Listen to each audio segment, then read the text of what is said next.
Imagine being kidnapped, held hostage for 6 days, and then defending your captors after you've been rescued. Sounds impossible, right?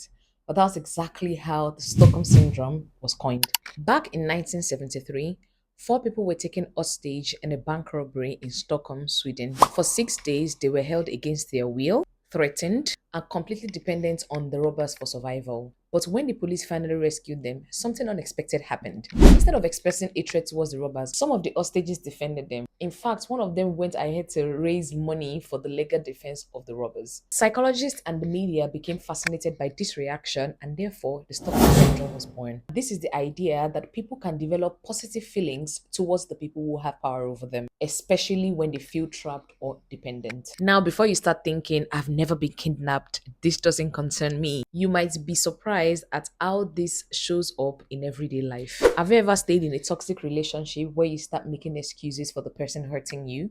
Oh, he only shouts when he's stressed. She's only like that because she's tired. Or maybe you even work in an unhealthy environment where you're constantly disrespected, but you find yourself defending that same system that is making you miserable. When people feel trapped, dependent, or powerless, the brain sometimes focuses on small acts of kindness that minimizes the harm that is being done. This is a coping mechanism that actually helps us deal with difficult situations. Now, this doesn't mean that every situation or every relationship is an example of Stockholm syndrome. In fact, the term itself is debated by many psychologists, and even till today, it has not been recognized as a mental illness. But the underlying lesson is important. Just because you have adapted to the situation does not necessarily mean that it is healthy. Sometimes what feels like loyalty is actually survival. And sometimes the first step towards change is recognizing that you've been normalizing things that you shouldn't have had to endure in the first place.